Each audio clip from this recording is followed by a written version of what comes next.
मी प्रभाग क्रमांक 1 मधून अक्षय भैया मुंदडा व काकाजी यांच्या मार्गदर्शनाखाली या ठिकाणी मी प्रभाग क्रमांक 1 मधून इच्छुक उमेदवारीचा अर्ज या ठिकाणी भाजपाकडून भरलेला आहे। आणि बऱ्यापैकी आज माझं नगर परिषदेमध्ये मी आला असता जे मतदानाचा जे घोळ झाला होता त्याच्यामध्ये मी ऑब्जेक्शन घेतले होते। त्याच्यामध्ये बऱ्यापैकी मी अर्ज भरून देखील सिंगल जे नावाचा अर्ज भरला होता त्याच्यामध्ये खरं म्हणलं तर माझ्या घरचेच नाव या ठिकाणी वगळण्यात आले होते।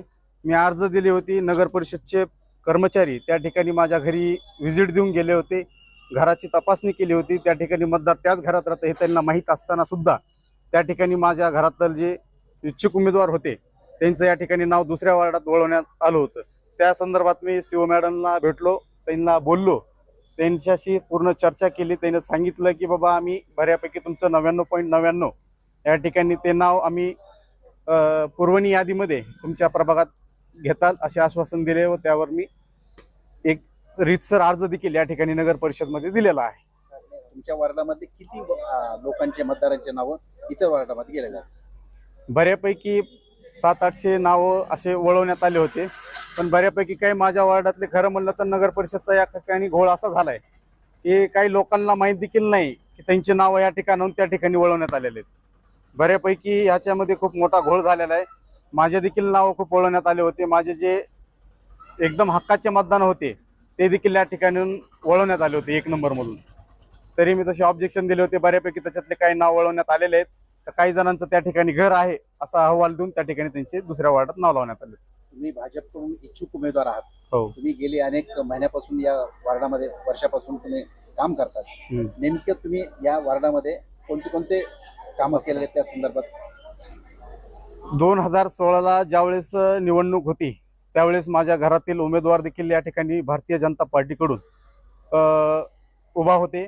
त्यावेळेस देखील आम्ही चांगल्या मतदानानं या ठिकाणी आमचा पराभव झाला। त्यानंतर आम्ही दुसऱ्या दिवसापासून प्रभाग क्रमांक 1 मध्ये कामाला सुरुवात केली होती। त्याच्यामध्ये मी रक्तदान शिबिर असतील, कुठली योजना असेल, ई सेवा आपलं ई श्रम कार्ड असेल किंवा मतदार नोंदणी असेल किंवा आता लॉकडाऊन मधले काही कार्यक्रम असतील तर जे लसीकरण करून घेतलं होतं, लोकांना सॅनिटायझर फवारणी करून घेतली होती। ज्यावेळेस मी वेळोवेळी सांगत होतो नगर परिषदला की बाबा माझ्या वार्डामध्ये कोरोनासारखा विषाणूचा खूप मोठ्या संख्येत वाढ होत आहे, कारण त्यावेळेस पहिला पेशंट सातपुते गल्लीतून दुसरा पेशंट माझ्या गल्लीत सापडला होता। बऱ्यापैकी हे माझ्या प्रभागातलेच विषय होते। तर मग मी सांगितलं असतं त्यानं फवारणी करून घेतली नव्हती, मग मी स्वतः माझ्या स्वखर्चातून या ठिकाणी फवारणी करून घेतली होती। तसंच प्रभागातील जे गरजवंत लोक होते त्यांना राशन किटचं वाटप करण्यात आलं होतं। पुन्हा असे केवायसीचं काहीतरी प्रोजेक्ट राबवला असं चर्चा आहे। हा, आणि बऱ्यापैकी KYC जी लाडकी बहीण योजना आहे त्याच्यामध्ये भरपूर जणांचे पैसे अकाउंटवर मिळत नाहीत, त्यांना KYC हे अनिवार्य केलेलं आहे। त्यामुळं मी प्रभागातील सर्व दुर्गा माता मंदिर असेल, गांधीनगर वडरवाडा असेल किंवा इकडं ढोरगल्ली समाज मंदिर आणि व्यंकटेश गणेश मंडळ ट्रस्ट या ठिकाणी कॅम्प घेतलेला आहे आणि उद्या देखील सातपुते गल्लीमध्ये या ठिकाणी कॅम्प होणार आहे। तुम्ही म्हणलात पराभूत झाल्यानंतर पासून कामाला सुरुवात केली, हो। वार्ड क्रमांक 1 मध्ये आज तुम्हाला कोणते प्रश्न म्हणजे जे सोडवले गेले नाहीत असे वाटतात? बऱ्यापैकी आहेत।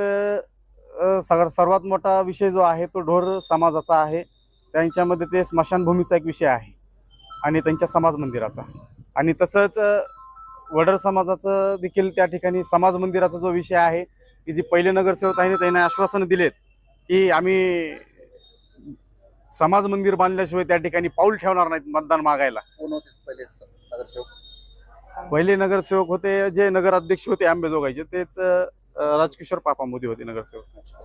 त्यांना आश्वासन दिले होते, पण तिथं काही वडार समाजाची या ठिकाणी मोठ्या प्रमाणात त्यांनी फसवणूक केलेली आहे असं मला वाटतं। त्यांच्या स्मशानभूमीसाठी देखील कुठलंही नियोजन केलेलं नाही।